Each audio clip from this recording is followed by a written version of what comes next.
My name is Solveig Larsson and I'm 26. I was standing in the lobby of Cascadia Marine Partners on a Tuesday morning in October when I first understood that the way you treat a stranger in an empty moment is the thing that follows you longest. The lobby was on the fourth floor of a glass building in downtown Olympia, 2 blocks from the water, and from where I stood behind the reception desk I could see the gray stretch of Bud Inlet through the windows, low clouds sitting on it like a lid. Rain moved against the glass in the particular way it does in Olympia, not falling so much as arriving, as though it had always been there and was only now making itself known. I had been an intern at Cascadia for 6 weeks. The commute had a shape I had come to know by feel. The park-and-ride lot where I left the car, gray and always half full, the bus that left at 7:14 and arrived downtown at 7:45 when the interchange was clear. The walk from the stop to the building, 2 blocks of wet pavement, the inlet visible at the end of the cross street if you looked south. The elevator, which ran slow on the right side. The lobby with its pale wood desk and its plant and the light off the water when the cloud lifted. 6 weeks of this and it had become mine in the way that repetition makes things yours, not owned but familiar and familiar in the way that matters. You could do it without thinking, which meant you could think about something else while you were doing it.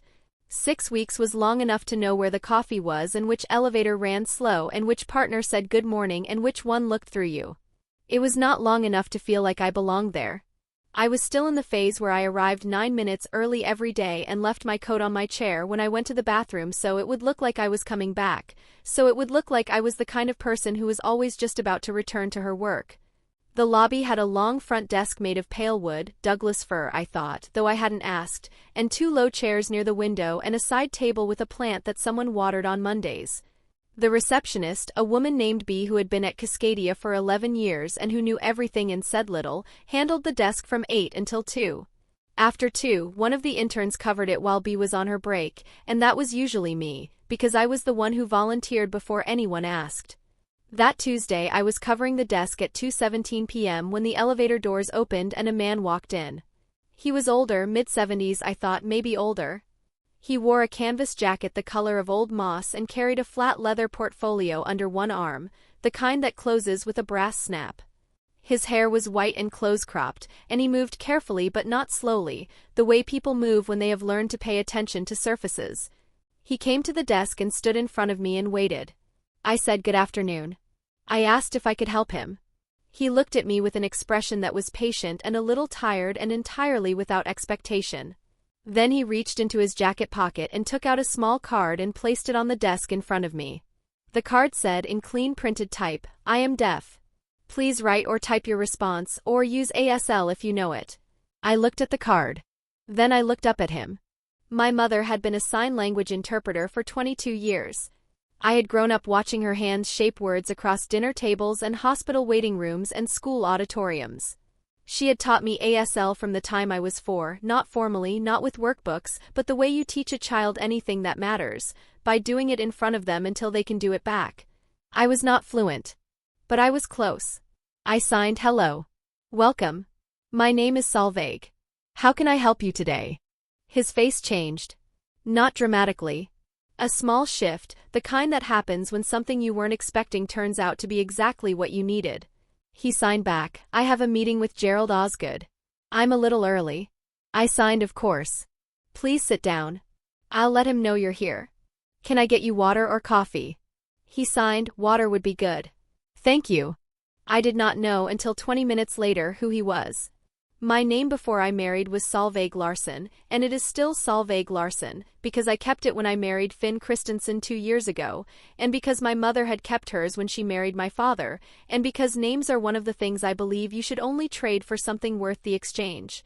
I grew up in Bellingham, the second of 3 children, in a house 2 miles from the water where my mother's signing filled the rooms the way other families' music did.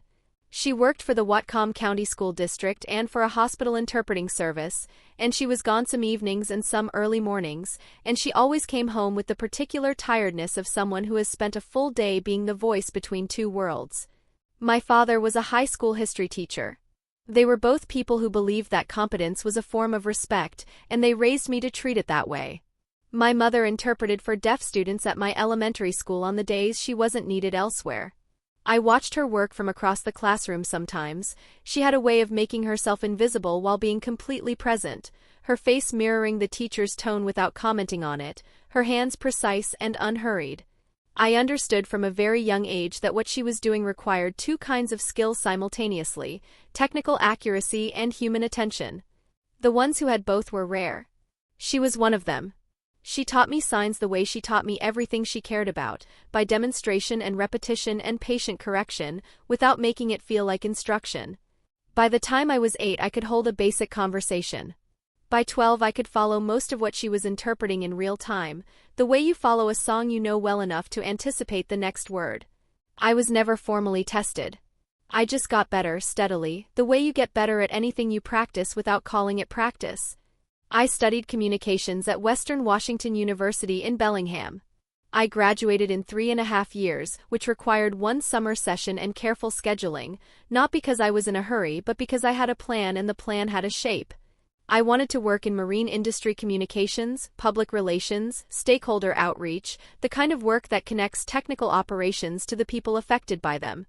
The Pacific Northwest is one of the few places in the country where that niche is large enough to build a career in, and I had known I wanted to stay close to the water since I was 12 years old and my grandfather took me out on his boat for the first time off Lummi Island, and I understood that the water was not scenery but a working place, and that I wanted to be near the work. My grandfather's boat was a 26-foot aluminum hull he'd had for 20 years, reliable and cold and smelling always of brine and motor oil. He knew every boat in the channel by running light and could name the current speed at 5 points between the island and the shore without consulting anything. He talked about the water the way my father talked about history, as something with rules you had to learn if you wanted to move through it correctly.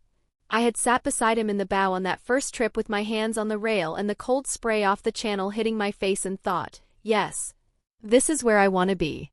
I had kept a list since my sophomore year, a running document on my laptop called Path that I added to and revised every few months. It contained job titles I was working toward, firms I was researching, skills I needed to build, contacts I was hoping to make. It was not a vision board. It was a plan. I do not keep vision boards. I keep lists with timelines and I cross things off when they're done. Cascadia had been on the list since my junior year, after a professor assigned a case study on stakeholder communication in port development projects, and I had read the study's sources and found Cascadia's name in 3 of them. They were doing the kind of work I wanted to do, in the region I wanted to do it in. I put them at the top of the firms I was tracking. When the professor mentioned a connection, I did not wait. The internship at Cascadia Marine Partners was the first real step in that direction.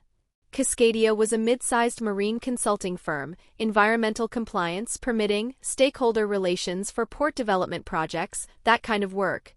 42 employees. Offices in Olympia and Seattle. The kind of firm that was not famous but was known, the way useful things are known by the people who need them. I had gotten the internship through a connection at Western, a professor who had worked with one of Cascadia's senior consultants on a port mitigation study 3 years before. The professor had mentioned my name. I had sent a letter and a resume and then, 2 weeks later, a follow-up that was specific about which of Cascadia's recent projects I had read about and why I thought my background in stakeholder communications was relevant to the work. I had gotten the interview. I had gotten the offer. $14 an hour, 3 days a week, with the possibility of extension if a full-time role opened. Finn was an electrician. He worked for a commercial contractor based in Tacoma, large-scale jobs, hospital builds, ferry terminal retrofits, the kind of electrical work that requires certification and precision and a tolerance for unpredictable conditions. The hospital build he was on that fall was a $7 million project in Bremerton, and he drove to the site 4 mornings a week and came home with the particular tiredness of someone who had spent a day solving problems that couldn't be solved in a straight line. We had met 4 years earlier at a mutual friend's birthday in Bellingham, in the backyard of a house on the hill above downtown, and we had talked for 3 hours about things I no longer fully remember but remember the feeling of ease and recognition and the specific pleasure of talking to someone who does not perform interest but actually has it. We got married 2 years ago in a small ceremony in Bellingham with 26 people, at a venue on the waterfront that had once been a cannery. The venue had been a crab cannery in the 1950s and before that a net repair operation going back further than anyone had documented clearly. My grandfather had been in it once, he told us, in 1971, for a purpose he couldn't remember. That seemed right. It was the kind of building that had been full of purposes. We rented it for 4 hours. The caterer set up in the old processing room and we put the chairs facing the windows over the water, and the evening light came in off the channel at exactly the angle that made it worth every dollar of the rental fee. His mother made the cake. My mother interpreted for 3 deaf guests who came because of her work, and she did it without being asked, which was the most her thing imaginable. Finn's parents, Marta and Rolf Christensen, lived in Gig Harbor. Rolf had retired from a long career in commercial fishing, crab and salmon, out of Tacoma, and Marta had worked for decades as a bookkeeper for a marine supply company before retiring the same year we married. They were practical people, both of them. They were not unkind. But they had a way of framing things, Marta especially, that left a mark without ever quite landing as an accusation. The internship, for example. Marta had asked about it at a Sunday dinner in Gig Harbor in August, 6 weeks before it started. I told her what Cascadia did, what I'd be working on, what I hoped it would lead to. She nodded through all of it and then said, "So it's unpaid." "It's $14 an hour," I said. "For 3 days a week," she said. "To start," I said. She nodded again. "Well," she said, "it's good to have something to do." I said nothing. I looked at my coffee cup. I looked at the garden through the window, the rows of late-season kale still going under the gray light. I thought about the letter I had sent to Cascadia, the specific detail in the follow-up email, the 3 tabs I had opened on my laptop the night before the interview to make sure I could answer every question with specificity and not approximation. I thought about the 31 minutes on the bus. I thought about the list on my laptop called Path. It was not the first time. Marta had a consistent way of receiving information about my work or my plans that involved no direct criticism and left me feeling that what I had said had been quietly reclassified. Not a career path. Something to do. Not a skill.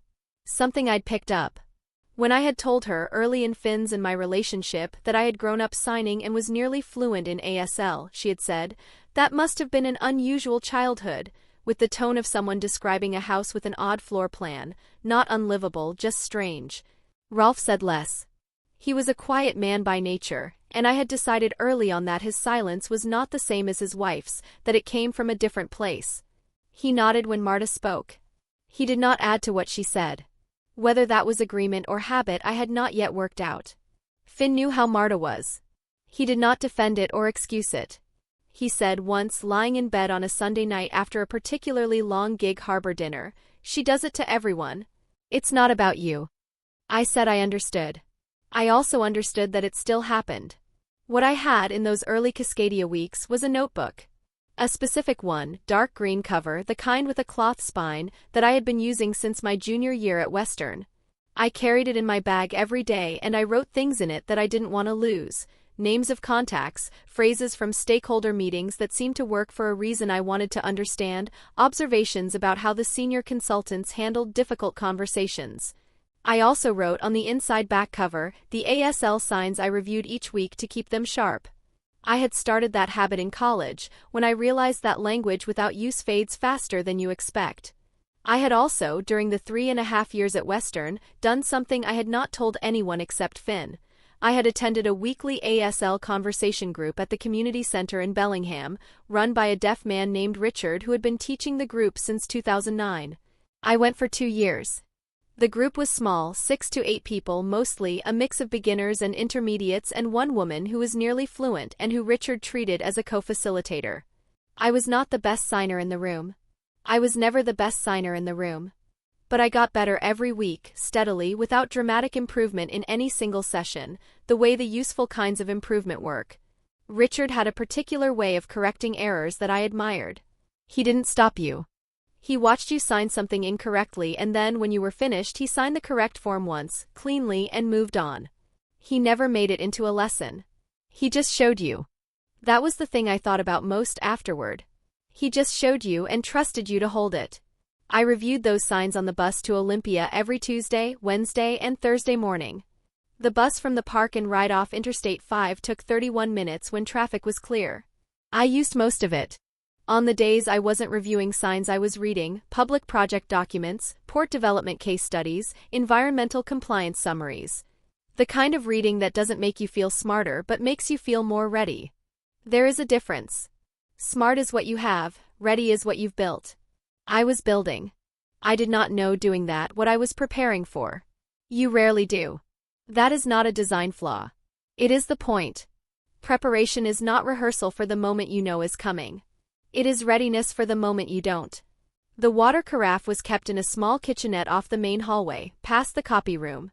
I filled a glass and brought it back to the lobby and set it on the low table near where the man had taken a seat. He looked up and signed, "Thank you." I signed back, of course. I called back to Gerald Osgood's assistant, a brisk woman named Pam, and told her there was a visitor in the lobby for Gerald.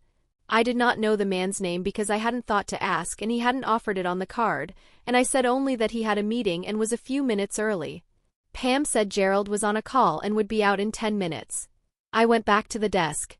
The man was looking out at the inlet through the window. The rain was heavier now. A ferry was visible in the middle distance, crossing toward the far shore, its lights smeared in the wet air. I did not have anything pressing on the desk. I had a printed stakeholder outreach summary I had been reviewing before 2 o'clock, but it could wait. I looked at the man by the window for a moment. He was not restless. He was not checking a phone. He was simply sitting, looking at the water, with the patience of someone who has learned that waiting is not wasted time. I came around from behind the desk and walked over to the chairs and sat down in the one adjacent to his. He looked at me, slightly surprised. I signed, "Are you from around here?" He considered the question. Then he signed, "Originally from Port Townsend. I've lived all over the coast." "You?" I signed, "Bellingham. I grew up there." He signed, "Good water up there." "Cold." I signed, "Always." He signed, "How long have you been working here?" I signed, 6 weeks. "I'm an intern." He looked at me with an expression I couldn't fully read, attentive, not surprised. He signed, "Intern is a good word. It means you're paying attention before you're required to." I hadn't heard it put that way before. I signed, "I think that's right." He signed, "Most people wait until they're required." He smiled at that. It was a small smile, private almost, like something he wasn't fully intending to show. We talked, signed, for the next 11 minutes. He asked about my work at Cascadia. I told him I was an intern, that I was in stakeholder communications, that I had started 6 weeks ago. He asked, with a sign I had to parse twice, whether I had chosen marine work specifically or arrived at it. I told him specifically. I told him about the water and my grandfather and the boat off Lummi Island. He signed something in response that I caught most of, something about the coast having a way of choosing people before they chose it. I signed that I thought that was true. About the inlet. About the ferry schedule, which he knew better than I did and which he summarized with 2 efficient gestures that I had to parse twice before I understood. About the rain, which he described with a sign I had learned from my mother but hadn't used in years, a rolling motion with both hands that meant something like the kind that doesn't stop. About the sound of foghorns, which he had opinions about, he signed that the pitch had changed on the Anacortes run sometime in the late 90s and that the new one was less distinctive. I didn't know whether that was true, but I believed it from the way he signed it, with the specificity of someone describing something that mattered to them. I signed that I knew exactly what he meant about the rain. He laughed. Not a big laugh. Just a breath and a shift in his face. But it was real. At 2:34 p.m., Pam appeared in the hallway doorway. Behind her, moving quickly with the expression of a man who has just received information that required him to move quickly, was Gerald Osgood. Gerald was Cascadia's managing director, late 50s, compact and precise, the kind of person who could run a meeting by the quality of his attention alone. I had spoken to him twice in 6 weeks. Once when he introduced himself on my first day, once when he stopped to ask me a question about a stakeholder contact list I was compiling. He came through the lobby door and walked directly to the man in the chair, and his hand was out before he was fully across the room. "Nils," he said. "I'm so sorry to keep you waiting." The man, Nils, stood and shook Gerald's hand. Gerald was signing while he spoke, imperfectly but sincerely, the way people do when they have learned enough to try and know they haven't learned enough to rely on it. I stood up too. Gerald glanced at me. Then he looked at me more carefully. Were you signing with him?" he asked. "Yes," I said. Gerald looked at Nils. Nils signed something I caught only part of. Gerald looked back at me, and his expression had changed in a way I couldn't read yet, not quite surprise, something more considered than that. Solveig, Gerald said. This is Nils Halvorsen. He founded this company. I had not known that. In 6 weeks I had learned a great deal about Cascadia Marine Partners. I had read its project history and its organizational chart and its public stakeholder reports going back 8 years. I had not known that the founder was deaf. I had not known what he looked like. I had not known his first name was Nils. My throat went tight. Nils looked at me. He signed, "You didn't know who I was." I signed back, "No." He signed, "Good." And then, after a pause, "That's the right way to find out." Gerald was watching both of us. He had the expression of a man filing something away. Nils picked up his leather portfolio from the chair. He followed Gerald toward the hallway. At the door, he paused and looked back at me once. He gave a small, clean sign I recognized from my mother. It meant, "Well done." Or, more precisely, the thing you sign to someone when they have done something right without being told how. Then he went through the door and I stood in the lobby alone with the rain on the windows and the ferry horn sounding once from somewhere out on the inlet, low and patient, and I put my hands on the front desk and stood there for a moment before I sat back down. I opened my notebook. I did not write anything. I just held it. My mother-in-law's opinion of the internship had not changed by October. At a dinner in Gig Harbor 3 weeks before the lobby encounter, Marta had asked whether Cascadia had offered any indication of a full-time role. I told her the possibility existed if something opened. She said, "Well, you'll want something more settled before long, I'd think." She looked at Finn when she said it. "Not at me." Finn said, "Solveig is doing really well there." Marta said, "I'm sure she is." She passed the bread. I kept my voice even. I thought about my green notebook. About the inside back cover with its columns of signs. About the 31 minutes on the bus 3 mornings a week, reviewing things I had learned before I knew what I'd need them for. I thought about my mother, who had spent 22 years being the voice between two worlds, and who had taught me that a language is not a party trick.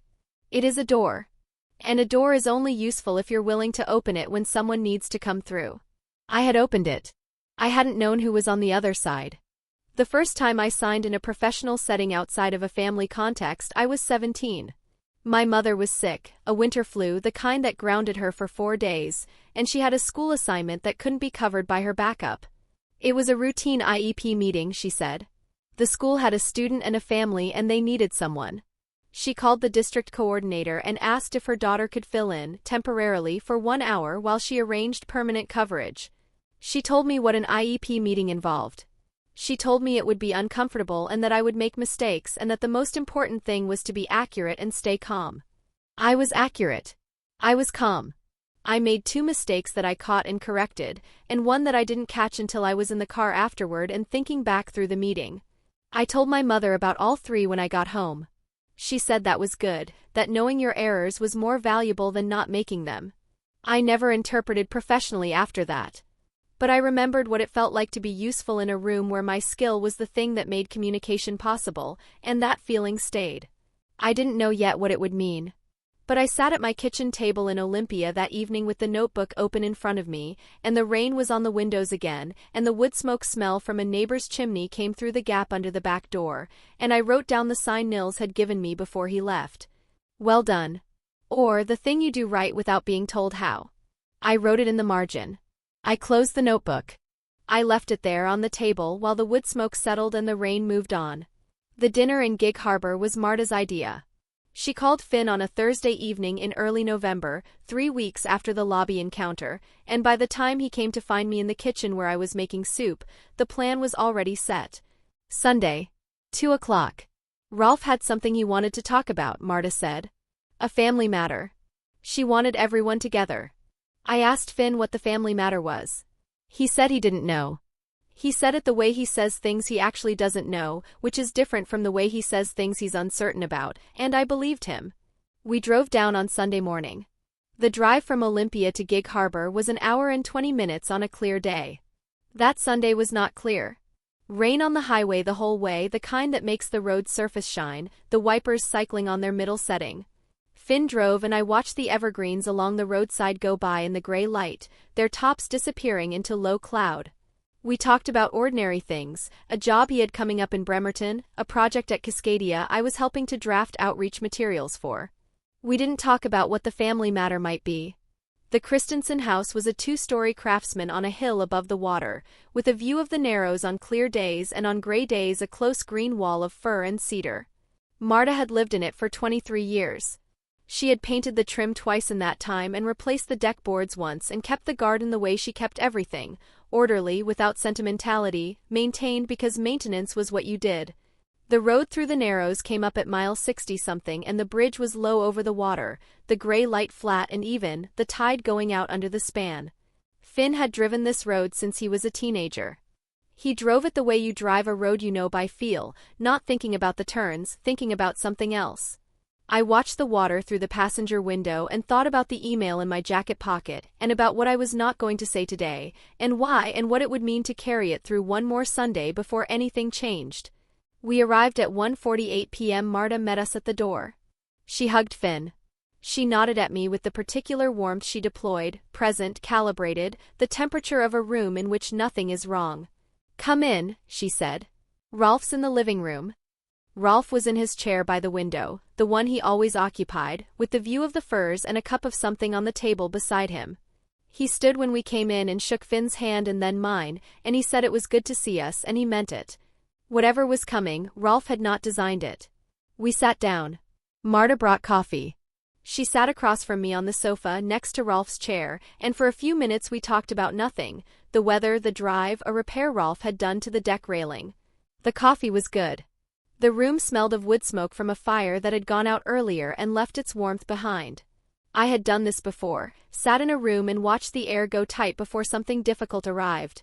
My mother had done it 1,000 times, holding the space between two people who didn't share a language, staying present and composed and ready. I thought about her sometimes in rooms like this one. About what it cost her to stay neutral and accurate when what was being said was unkind, or when the people speaking didn't know how to say what they meant. She had never talked about that cost directly. But I had watched her face when she came home from hard assignments, the way she held a cup of tea with both hands for a few minutes before she spoke, and I understood. The conversation before the conversation happened the way those conversations always do, in the margins. Small catches in the rhythm. A pause that went half a beat too long. The way Marta refilled Rolf's cup before he asked, which she never did unless she was thinking about something else. I noticed all of it and said nothing and waited. Then Marta set her cup down and looked at Finn. "Your father and I have been thinking," she said, "about the future." Finn waited. "About what makes sense," she said. "Practically. As we get older." She folded her hands in her lap. "We've been looking at finances. At what we have and what we'll need. And there are some decisions we want to make while we have the clarity to make them well." Rolf nodded once. He was looking at the window. "That sounds reasonable," Finn said. "We've talked to a financial planner," Marta said. "In Tacoma. A woman named Bergstrom who came recommended by the Ostroms. You remember the Ostroms from the old neighborhood." She paused. "She's helped us think through what a sensible distribution of assets looks like. For the family." "Okay," Finn said. "Part of what she suggested," Marta said, "was taking stock of what the family situation actually is. Who has what? What people need. What's realistic." She looked at her hands. "And in that conversation we talked about you and Solveig." I kept my voice even. "What about us?" Finn said. Marta looked up. Her expression was careful and kind. "Finn, you're doing well. You have a good trade, a steady income, good prospects. That's clear. And we're proud of that. You know that." She paused. "The question that came up, and this is Ms. Bergstrom asking, not us, is about the household. About stability. About what the picture looks like going forward." "The picture looks fine," Finn said. "I'm sure it does," Marta said. "I'm sure it feels that way." She looked at me then. "Solveig, I hope you know this comes from care. Not from anything else." I said nothing. "You're in an internship," she said. "Which is a step. That's fine. But it's been 3 months now, and from what Finn has said, there's no clear timeline on whether it becomes something more. And at $14 an hour, 3 days a week," she let the sentence finish itself. "I'm aware of what I earn," I said. "Of course you are," she said. "That's not the point." She unfolded her hands and refolded them. The point is that Ms. Bergstrom asked us a direct question.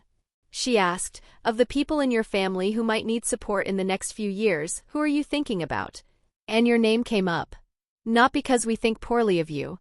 Because we're trying to plan honestly. My throat went tight. You think we might need financial support, Finn said. His voice had gone flat. We think it's responsible to consider the possibility, Marta said.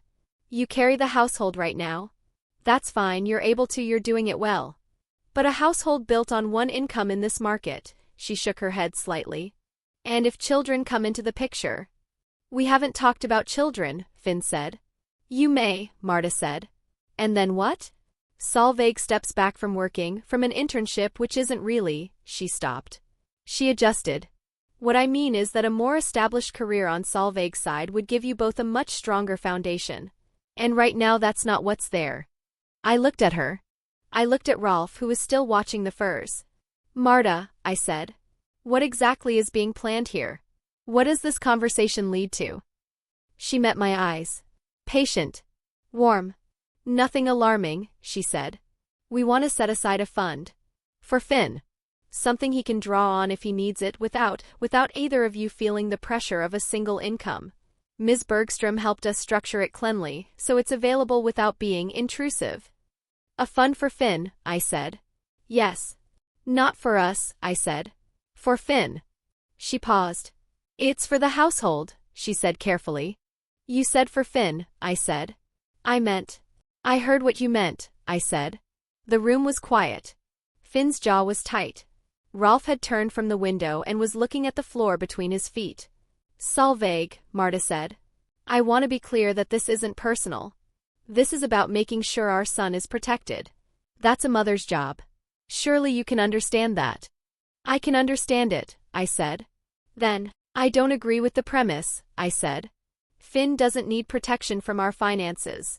Our finances are fine. Right now, she said. Yes. Right now. Which is when you plan from. I looked at her. You're describing a fund that's structured for your son specifically, not for our household, because you've decided that my income isn't real income and my work isn't a real career. That's what Ms. Bergstrom asked about and that's what you told her. Marta's face went still. I'm not angry, I said. I want to be clear about that. I'm telling you what I heard. You're putting words in my mouth, she said.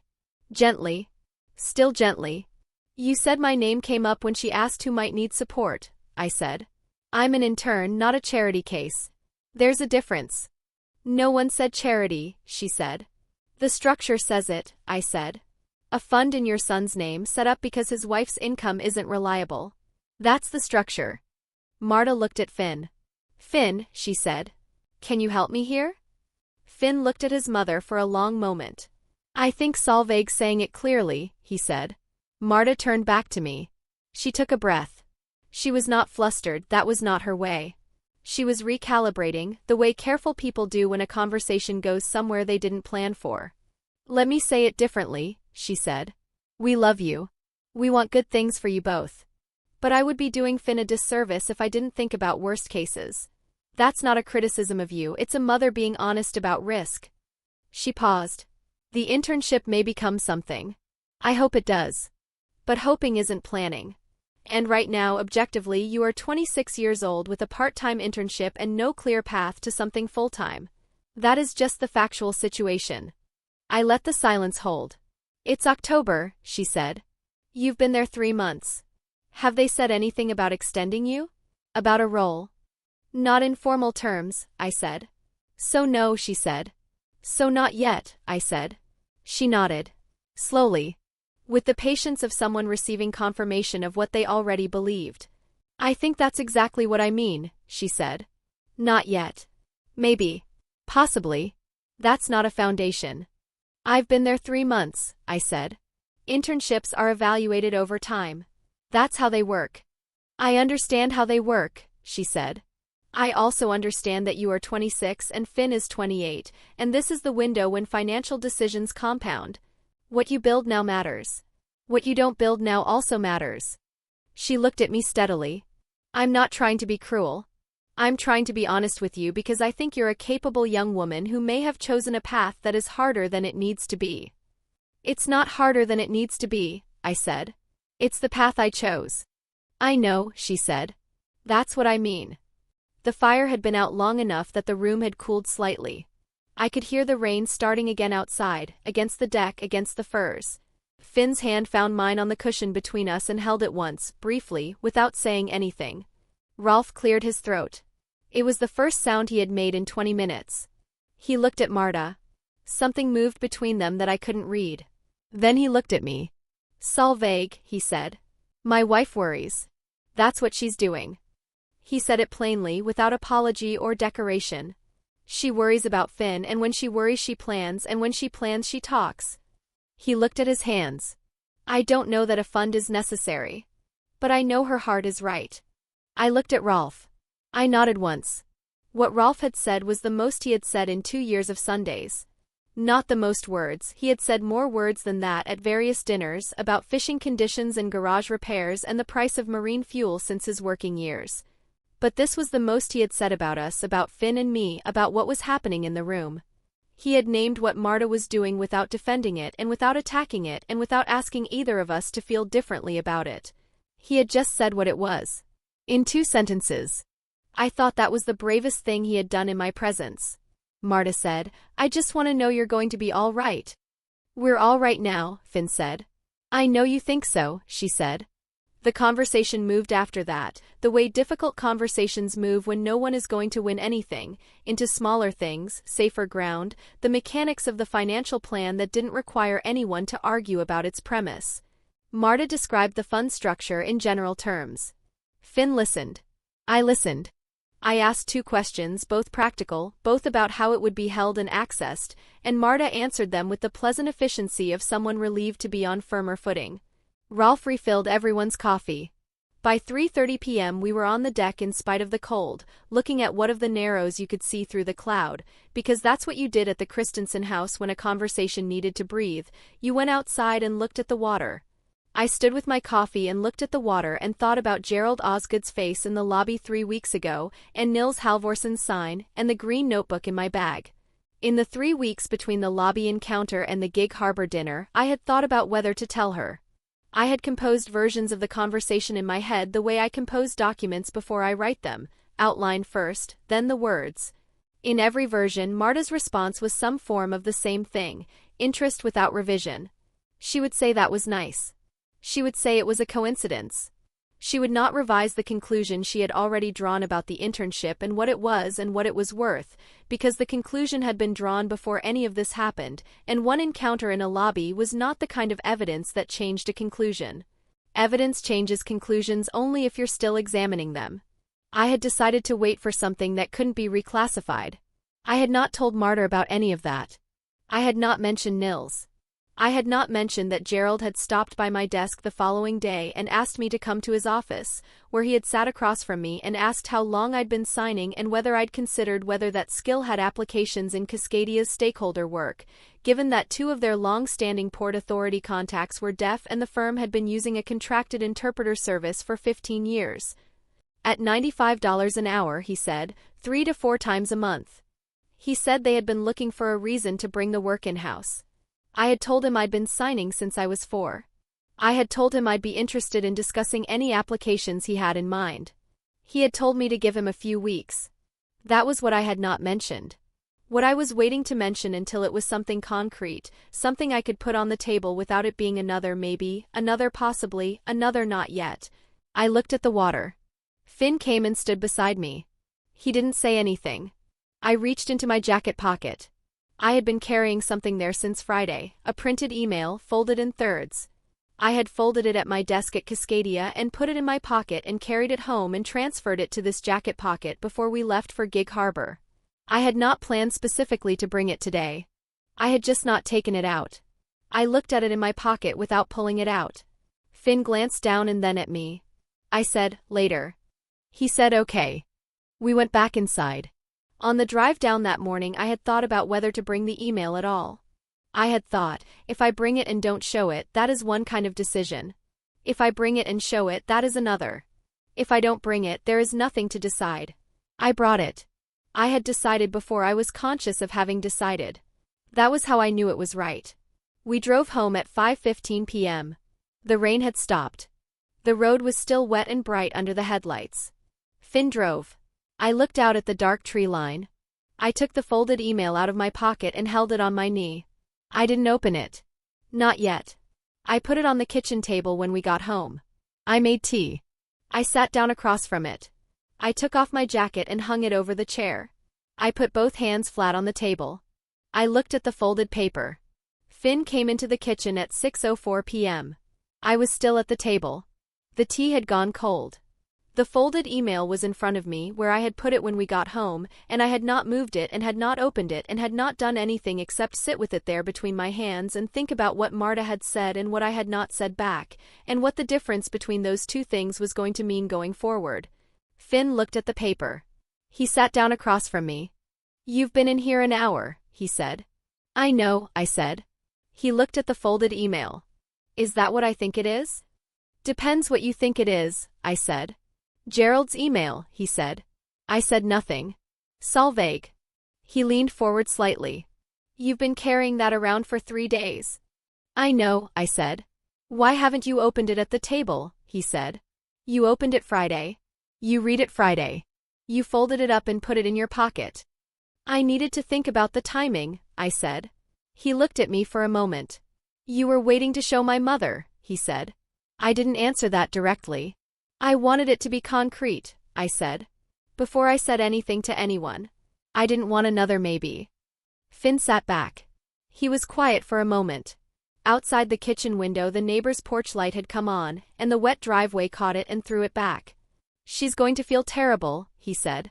"That's not why I'm doing it," I said. "I know," he said.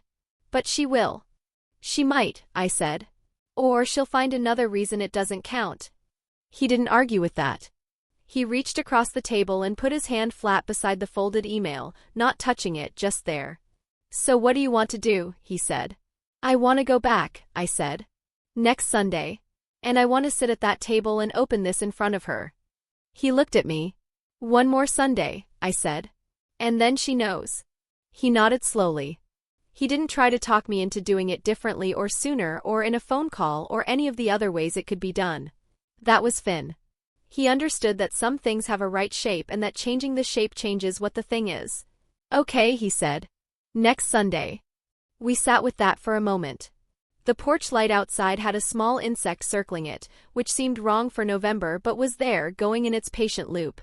I watched it for a moment. I had been carrying the email for 3 days, and in those 3 days it had become something different from what it was the moment Gerald sent it. When he sent it, it was an offer. When I read it at my desk, it was a fact. When I folded it and put it in my pocket, it became a kind of weight, not heavy, not uncomfortable, but there. Present. Something I was aware of the way you're aware of a key in your pocket. Its shape. Its specificity. The fact that it opened something. I knew what it opened. I had known since Friday. I was waiting for the right door. I reached across and picked up the email. I held it for a moment. Then I slid it across the table to him. He unfolded it and read it. It didn't take long, it was 4 paragraphs. I watched his face as he read it.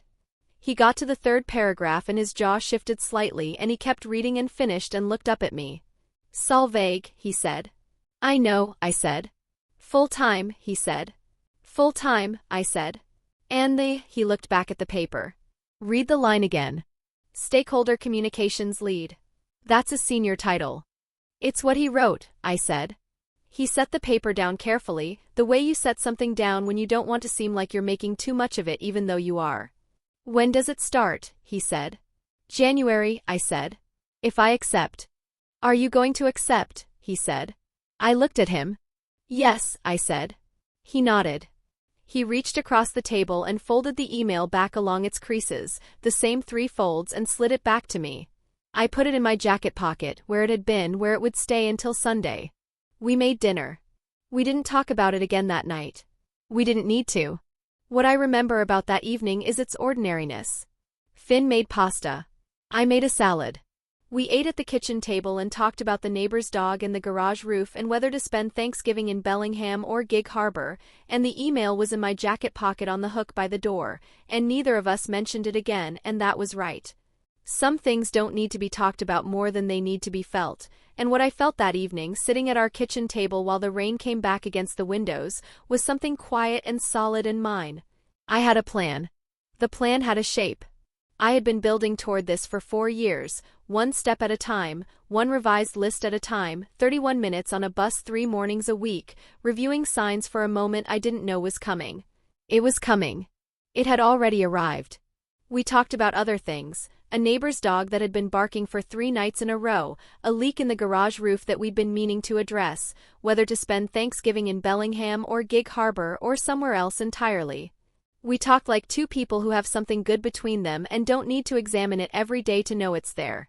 The email was in my jacket pocket. The jacket was on the hook by the door. I thought about it twice and both times let the thought go, and that was enough. The following Sunday we drove back to Gig Harbor. Same road. Same light, gray and low, the clouds sitting on the firs.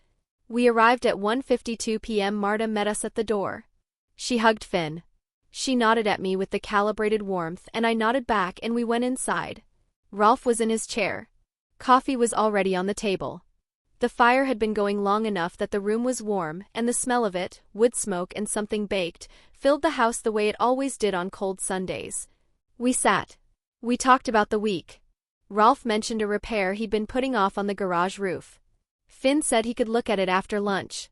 Marta said there was no rush, though the way she said it suggested there was. At 2:20 p.m. there was a pause in the conversation. Marta picked up her coffee cup and held it and looked at me the way she sometimes looked at me, with attention that was also assessment, measuring something she never named directly. "Have you heard anything more from the firm?" she asked. "About next steps." "I have," I said. She waited. I reached into my jacket pocket. I took out the folded email. I set it on the coffee table between us. Marta looked at it. She looked at me. "Gerald Osgood sent that to me on Friday," I said. "I'd like you to read it." She set her cup down. She picked up the paper. She unfolded it with the neat efficiency she brought to everything, the creases falling open in 3 steps. She read it. I watched her read it the way I had watched Finn read it, the same 4 paragraphs, the same 3rd paragraph with the title and the number and the start date. Marta was a faster reader than Finn. She was precise about documents, about numbers, about the language of formal offers. I had known that from the way she described the financial plan Ms. Bergstrom had put together, the precision with which she recalled the terms, the structure, the specific language. She was a woman who read carefully and retained accurately. She was going to understand exactly what the email said. The room was quiet. Rolf watched her read. Finn was still, his coffee in his hand. Marta reached the end of the email. She read it again from the top, more slowly this time. I watched her eyes move across the lines. She got to the 3rd paragraph, the one with the title and the salary figure and the start date, and her eyes stopped moving for a moment. She folded the paper. She held it in both hands. She did not give it back to me yet. "This is an offer," she said. "Yes," I said. "Full-time," she said. "Yes," I said. "Starting in January?" "Yes." She looked at the paper in her hands. Then she looked at me. Her expression was careful. "Working?" "Solveig," she said. "This is wonderful news." I said nothing. "Truly," she said. "This is exactly the kind of thing we hoped would happen. That the internship would lead somewhere real." She set the email on the table and slid it toward me. "You should be very proud." I looked at her. I did not pick up the email. "Marta," I said. "Last week you said Cascadia hadn't given me any indication of a timeline." She paused. I said. "You said not yet," I said. "You said maybe, possibly, not yet is not a foundation." I kept my voice even. "You said you were doing Finn a disservice if you didn't plan for the worst case, and the worst case, as you described it, was a household dependent on one income because my work wasn't a real career." She was very still. "That's what you said," I said. "Those were the words." "I was speaking generally," she said. "I was speaking about." "You said my name came up specifically," I said. "When Ms. Bergstrom asked who might need support. You said it wasn't personal." But you said my name. Rolf was looking at the floor between his feet again. Finn's coffee cup was on the side table and his hands were in his lap. I was trying to plan, Marta said. That's all I was doing. I understand that, I said. And I want you to know something, Marta. I was planning too. I have been planning since I was 22 years old, when I chose this field and this region and this career path. Not because it was easy. Because it was the right fit, and because I was good at it, and because I was going to build something with it. I looked at her steadily. Last week you said hoping isn't planning. I agree with that. So I didn't hope. I went into a lobby 3 weeks ago and I spoke to a stranger in sign language, and that stranger turned out to be the man who founded the firm I work for, and he told the managing director what I'd done, and the managing director called me into his office the next day and asked if I'd consider a full-time role as their stakeholder communications lead. Because 2 of their most important Port Authority contacts are deaf and they've been paying $95 an hour for an outside interpreter for 15 years. I paused. The salary is $67,000. That's the number in the email. The color left Marta's face. Not all of it. Just enough. 67, she started. I know, I said. That's more than not yet. The room held that for a moment. The fire made a small sound. Rain had started again outside, tapping against the deck boards. Marta looked at Finn. You knew, she said. Since Friday, he said. And you didn't. It was Solveig's to tell, he said. She looked back at me. The warmth was still there, it was always there, that was the thing about Marta, it never fully left, but something behind it had shifted. The certainty, maybe. The settled quality of a conclusion she had reached and stopped examining. I'm glad, she said. I want you to know that I'm genuinely glad. Thank you, I said. I hope you know, she said, that last week, everything I said last week was coming from love. For Finn. For your family. I wasn't trying to diminish you. I looked at her. You said I was a capable young woman who may have chosen a path that was harder than it needs to be, I said. She was quiet. That's the first one, I said. You also said that what I don't build now matters as much as what I build. That a household on one income in this market, I stopped.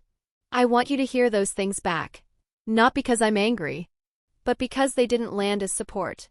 They landed as a verdict. Her jaw tightened. Just slightly. And the third thing, I said.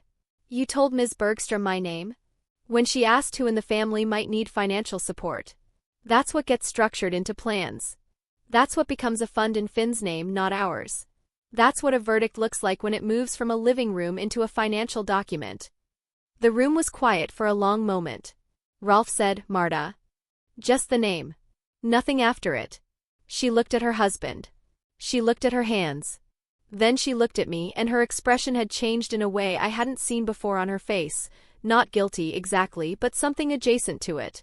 The look of a person who has been certain about something for a long time and is now, for the first time, uncertain about the certainty itself. I'm sorry, she said. Solveig. I'm sorry for how it landed. I nodded once. I would like, she said slowly, to start again. If that's possible. It's possible, I said. She set it down again without drinking from it.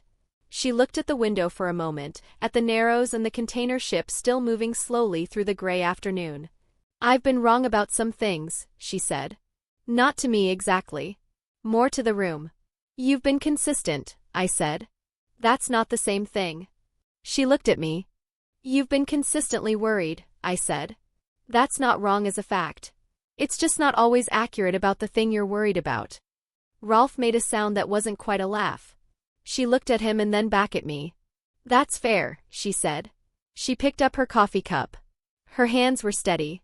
Tell me about the role, she said. The stakeholder work. What does it actually involve? I told her. Not everything. But enough. I told her about the Port Authority contacts, about what stakeholder communications meant in a marine context, about what Cascadia's work looked like from the inside. She listened. She asked 2 questions, both real questions, both specific, and I answered them. Rolf asked one.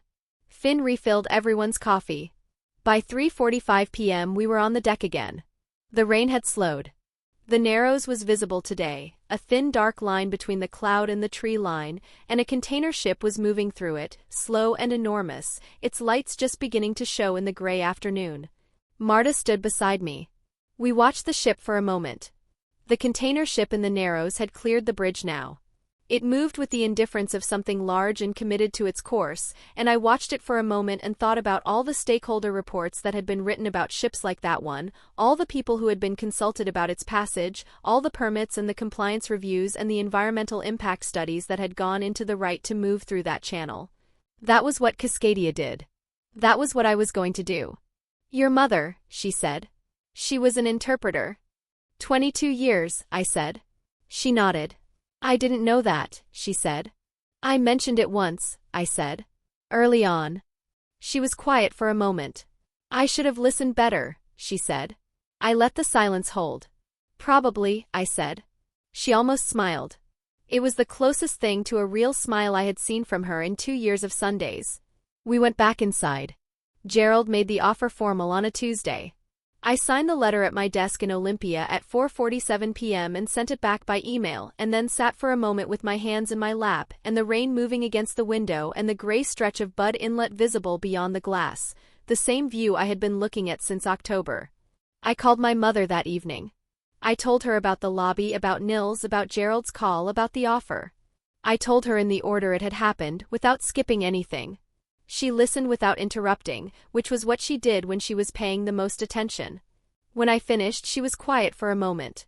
Then she said, "You signed in a lobby because someone was sitting alone." "Yes," I said. "That's it," she said. "That's the whole thing." I said I knew. She said she was glad. I was glad too. I didn't say that. I didn't need to. She knew. I called my father after that. I told him the same story in shorter form. He said, "Tell me about the job." So I did. He asked 2 questions, both specific, the way history teachers ask questions, to the source, to the evidence, to the thing itself. I answered both. He said it sounded like exactly what I'd been working toward. I said it was. He said, "Your mother would be proud of you." "She is," I said. "I just got off the phone with her." He laughed. It was a good laugh, the kind I've heard my whole life when I say something that's both obvious and true. Between the offer and January there were 6 weeks, and I used them the way I had learned to use time that was in transition, carefully, paying attention to what I was learning and what I didn't yet know. Gerald introduced me to the 2 Port Authority contacts before the year was out. Both were deaf. Both were long-tenured in their roles, and both, Gerald told me separately, had expressed to him at various points that the contracted interpreter arrangement had been functional but impersonal. He said this without editorializing. I understood what he meant. The first meeting with the contacts was in December, in a conference room in Olympia that smelled of carpet cleaner and old coffee. I signed for 90 minutes. I made 3 errors that I caught and corrected in the moment, and 2 that I didn't catch until I reviewed my notes afterward. I wrote all 5 down in my green notebook. I was not a perfect interpreter. I was accurate, attentive, and present, and I was going to get better. Nils Halvorsen came to the Cascadia offices one more time before the end of the year. A board meeting, Gerald told me quarterly. I was at the front desk when he came in, not covering for B this time. I had been asked specifically, which I understood as a kind of courtesy from Gerald without either of us naming it that way. The lobby was the same lobby. Same pale wood desk, same low chairs, same plant someone watered on Mondays. The inlet was visible through the windows, a different angle of gray than October, but the same water. I had been at the desk for 20 minutes when the elevator opened. Nils came through the lobby door and saw me and stopped. He signed, "Still here." I signed, "Still here." "Longer now." He looked at me for a moment. Then he signed something I had to parse carefully, because it was a compound I hadn't seen before, a combination of roots and right place and something that meant approximately belonging or fit. I signed back, "I think so too." He nodded once. He went through to the conference room. I went back to my desk. I opened my green notebook to the inside back cover, where I had written his sign from October, "Well done, the thing you do right without being told how," and below it I wrote the new one. The compound. Roots, right place, fit. I held the notebook for a moment. Then I closed it. The email was still in my jacket pocket. Not the same jacket, a different one, winter weight, the one I'd worn to Gig Harbor both Sundays. I had transferred the email from pocket to pocket without thinking about it, the way you carry something that has become a habit of hand before it becomes a memory. I took it out one evening in December, sitting at the kitchen table after dinner. I unfolded it and read it again. It was the same 4 paragraphs it had always been. The same 3rd paragraph with the title and the number and the date. I folded it back. I put it in the green notebook between the last written page and the back cover, next to the signs. I had made tea after dinner and then not drunk it, which was a habit I had when I was thinking about something that didn't resolve easily. The tea sat on the table and went cold. I watched it do that. Then I put it in the microwave and heated it and brought it back, and this time I drank it, which meant I had stopped thinking about the thing and moved on to something else. Finn was washing dishes. The neighbor's porch light was on again outside the window. The kitchen smelled of dinner and dish soap and the faint wood smoke that drifted over from the houses on the hill when the wind came from the north. "Marta called today," Finn said. "I know," I said. "She called me too." He looked over his shoulder. "She did?" "She wanted to ask about the start date," I said. "Whether January 1st or January 15th. She said she wanted to have the family over to celebrate."